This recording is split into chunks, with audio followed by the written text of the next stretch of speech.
అందరికీ నమస్కారం. లక్ష్మీదేవిని చూడగానే లైక్ చేయండి, సబ్స్క్రైబ్ చేయండి. శుభవార్త వింటారు. తులారాశి వారి జాతకంలో కొత్త వ్యక్తులు రాబోతున్నారు. ఈ కొత్త వ్యక్తుల వల్ల వీరి జీవితంలో కొన్ని కొత్త మార్పులు అనేవి జరగబోతూ ఉన్నాయి. ఈ రాశివారు ఏదో ఒక మార్పు కోసం ఎదురు చూస్తూ ఎప్పుడు మా జీవితం మారుతుందా అని ఎదురు చూస్తూనే ఉన్నారు.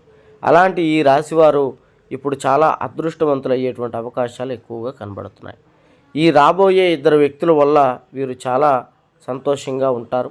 అలాగే వీరు సాధించాలనుకున్న వాటన్నిటికి కూడా వీరు సహాయం చేస్తారు. మంచి ఉద్యోగ అవకాశాలకు ఏర్పడతారు. కుటుంబ సమస్యల పరిష్కారం జరుగుతుంది. ఎటువంటి పని అయినా సరే వ్యాపారంలో అభివృద్ధి అవుతుంది. విపరీతమైనటువంటి ధన సహాయం జరుగుతుంది. ఎట్లాంటి పరిస్థితుల్లో ఉన్న ఈ ఇద్దరు వ్యక్తుల వల్ల మీరు బయటికి రావడం జరుగుతుంది. ఎటువంటి జ్యోతిష్య సమస్యలు ఉన్న ఈ నెంబర్కి ఫోన్ చేయండి. వశీకరణ చేయబడను, గుప్త నిధులు తీయబడను, భార్యాభర్తల సమస్యలు పరిష్కారం.